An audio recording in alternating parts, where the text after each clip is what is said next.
एक बार की बात है। एक जंगल था और वहाँ का एक राजा था शेर, जो दूसरे जानवरों पर राज करता था। लेकिन एक दिन वह अचानक मर गया। सभी जानवर उसकी मौत पर शोक मना रहे थे। लेकिन कुछ दिन बीतने के बाद एक नई भावना हावी हो गई। जंगल में सब कुछ अस्त व्यस्त हो गया था, क्योंकि कई जानवरों की दैनिक गतिविधियों पर नज़र रखने वाला कोई नहीं था। यह देखकर जानवरों ने एक साथ इकट्ठा होने और नया शासक चुनने का फैसला किया। अब सवाल यह उठता है कि अगला राजा कौन होगा।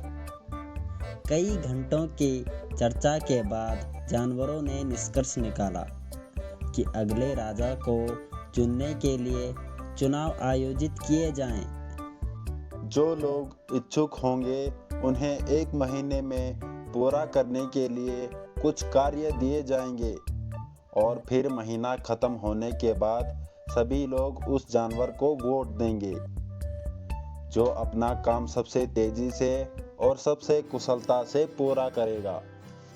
इस पर कुछ उम्मीदवार आगे आए। उनमें से एक सोनू लोमड़ी थी, जिसे जंगल से धूल साफ करने का काम सौंपा गया था। एक था कैंडी खरगोश, जिसे पेड़ों के चारों ओर घास साफ करने का काम सौंपा गया था।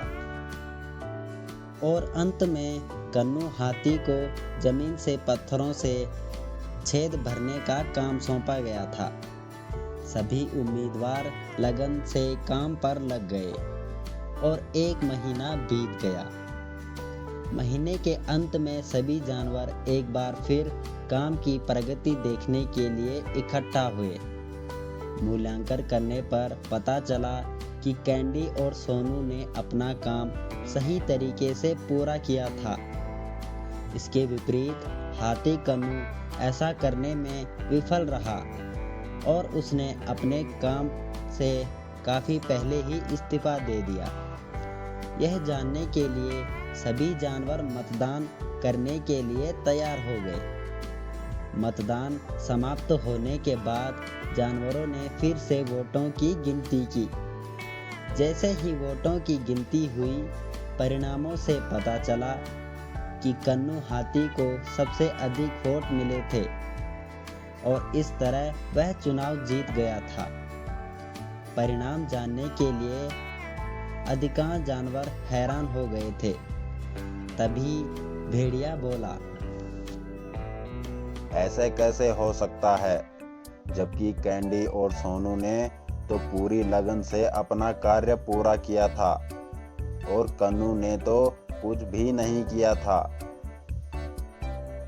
देखो भाई, ऐसा इसलिए हुआ क्योंकि जिन गड्ढों को उसने भरना था उनमें पक्षियों के अंडे थे, तो कन्नू हाथी ने चुनाव जीतने के बजाय अंडों को बचाना चुना था। यह देखकर सभी पक्षियों ने कन्नू के पक्ष में वोट दिया, जिससे वह जीत गया। यह सुनकर सभी जानवर कन्नू हाथी को अगला राजा बनाने पर सहमत हो गए और इस तरह मैनी जंगल का नया राजा बन गया।